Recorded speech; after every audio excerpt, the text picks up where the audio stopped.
Hi guys, Firax here and this is Game Miners. Today we're gonna talk about No Man's Sky and what they did till this point.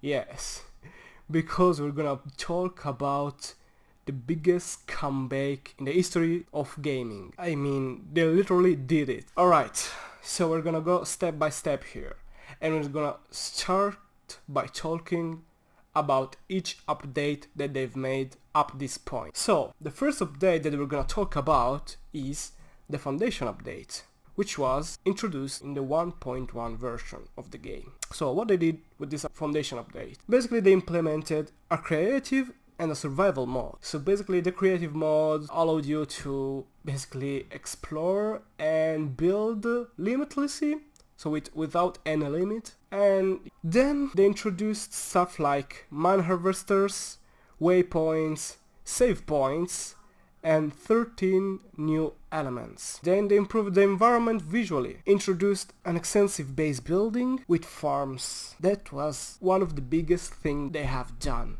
They really got that on point. Then what we got is that they introduced portals and interstellar freighters, which you were able to buy and build inside. So basically, let's talk about the portal first. So basically, when you claim a base, because actually you had to claim the base first, that it was already in the planet, and then you can build from there. Basically, inside this base, they put a portal. This portal allowed you to basically to reach all the space station that you already visited. And what was pretty convenient, because you were able to go back to other solar systems. And that allowed you to get more resources and spending less travel resources. So it was a big deal already. Then they introduced freighters. Freighters were like a really big thing that they added and allowed you to buy freighters. I mean, freighters were already a big thing that I really enjoyed seeing and watching in No Man's Sky. But being able to buy them and build inside them was amazing. And this was pretty much it for the Foundation update. I mean, those were their biggest thing that they added in the Foundation update. Then they released the Pathfinder update, which was the version 1.2. And with that they introduced a permadeath mode, which basically left you with one life, and if you lose that life you had to restart the whole game. And they introduced vehicles, like exocrafts for example, allowing you to move faster in the world, that you were able to upgrade actually. Then they added more than 30 build parts. They added a photo mode that allowed you to basically take a picture of everything at any time. And that was actually pretty cool. You were able to take some pretty cool picture. And then they released their third and final update before next, which was Atlas Rises in the version 1.3. So basically, what they did with Atlas Rises, the first thing was a graphical overhaul with improved textures and new environments. They introduced another big thing, which was a huge economic system. So yeah, that was actually pretty cool when they introduced that. It was actually a way to make you spend more time in farming. Then they introduced a conflict level and rewarding missions. So basically you were able to take on missions from space stations, and basically most of the time all of those missions consisted in fighting and killing pirates or saving freighters, or maybe, I don't know, get a special element from a planet of that specific solar system. So basically there were different side missions, let's call them that. Then they added more than 30 hours of story. It was full of missions, dialogues. It was actually really entertaining. It was something that this game was really missing before. And then after that we had a terrain manipulation thing. So actually you were able to manipulate, using your tool, the terrain. So you were able to dig deep in the terrain of the planets, and you were able to actually build some mountains and hills. So yeah, that was a small features that was pretty interesting as well. And then they introduced another big thing, which was the portals. So basically, those portals, actually let's call them stargates, that's how they call them. Those stargates allowed you to travel instantly between planets using coordinates. So basically what that means? That means that you were able to put different coordinates in those planet stargates, and based on the coordinates that you've put it allowed you to travel in another planet by just walking through this portal. And it was pretty cool. So yeah, and that's where the community really came in, because you were able to actually meet other people. Why? If I put the same coordinates as another person does, then we're gonna be able to go in the same planet and actually meet there. But before, you were able to see other players in the map, on in the planet. You weren't able to do that. But when they released the Atlas Rises update, you were actually able to do so. You were able to see other players as orbs. And here comes the next update. Yeah, because this is the biggest thing that they did with the next update, which was the multiplayer, which allows player to have a full multiplayer experience. So you're gonna be able, when it's released, to actually play with a party of 4 people, and you're gonna be able to see each other with a character model, and to of course explore together, build together. That was another thing that they introduced.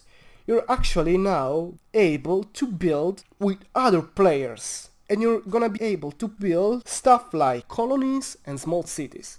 And why is that? Because they extended the building system. Like, now it's gonna be way bigger than ever before. Basically now you're able to own multiple bases and in every planet, and you can basically build everywhere you want, even underwater, as we saw in the trailer. And on top of that, they added more than 12,000 pieces for building, and that's crazy. They made a huge improvement of the game, and they added clouds, stuff like clouds, which we hadn't before in the game. Or actually we had them, but they weren't really clouds. They didn't have that much of a great texture, but now we had dynamic clouds. They actually move. You can actually think about them as clouds that you couldn't do before. And that's not the only thing that they added. They added even rings around the planets. Those rings have dynamic light.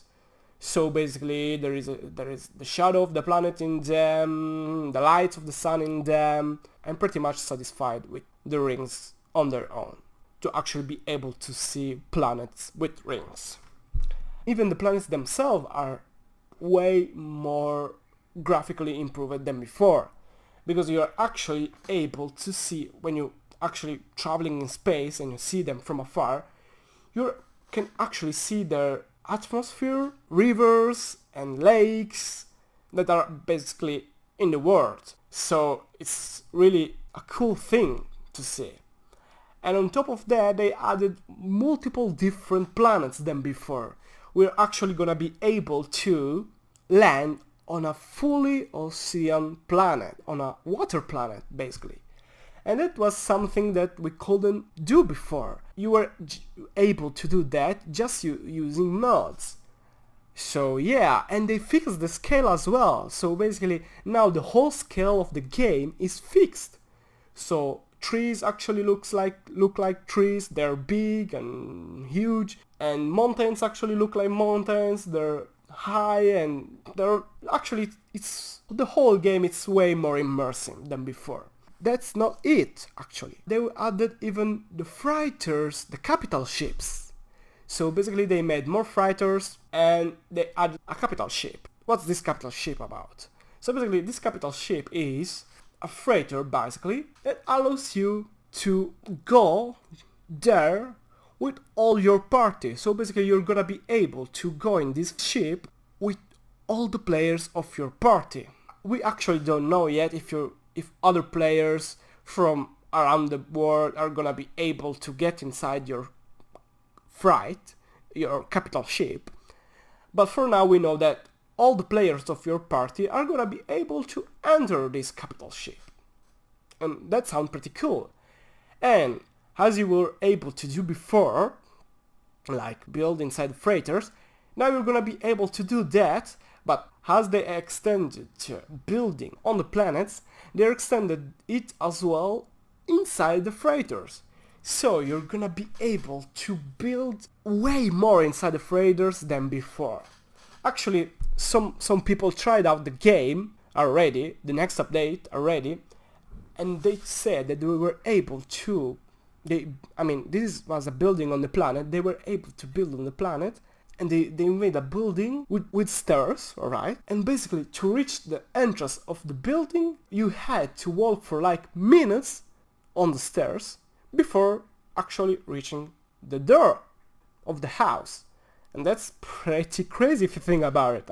So, and what we can see from the trailer is basically that you were able to actually land on those freighters. So basically you were able to land the ship on the freighter. They added of course a third person and a huge character customization. So you were actually able to play the whole game in third person, even when you are inside the ship, and you were able to customize your characters. And that was pretty obvious, because when you add character models in the game, in a multiplayer game, you have to allow your players to customize their characters. And that's what they did. Now can basically play as different races, and you can customize your armor, your suit, your jetpack, all different stuff that is gonna be on your character. And one final thing that we've got was that, actually this was something that Hello Games said. They said that they're gonna in the future introduce community events. So basically different activities that you're gonna be able to take on with your friends, or events that you're gonna be able to witness. Usually when they put community events in those multiplayer games, they put so many different things that I don't even know what to expect. And they said, to end this out, they said in the end that this is not gonna be their last update. They're gonna keep improving the game. So they're gonna work on those community events and at the same time working on the next update that is gonna come after next. They improved this game so much that it's not even the same game anymore. Or actually it is, but in the best way possible. But it's the best No Man's Sky possible. But it's way better than before. That almost seems like another game. And now with the multiplayer and those community events, you're gonna be able to play this game forever. And that's crazy. And they're gonna add more. So I don't know, I guess we have to wait news of their next update. But now we're gonna have to enjoy the next update that is coming right now. Because alright, those were all the information that we've got for the next update, but actually they said that there is way more, and you're gonna discover all that new stuff when you're actually playing the game and the next update. So what I'm gonna do here, tomorrow, basically on the 24th, the next update is coming, and the first thing that I'm gonna do is play as much as I can and then release a video about it. So keep tuned, subscribe to this channel, leave a like, comment if you want, and we'll see you in the next video where we're gonna talk about next. So this was Firax, Game Miners, and we're gonna see you in another one. Bye!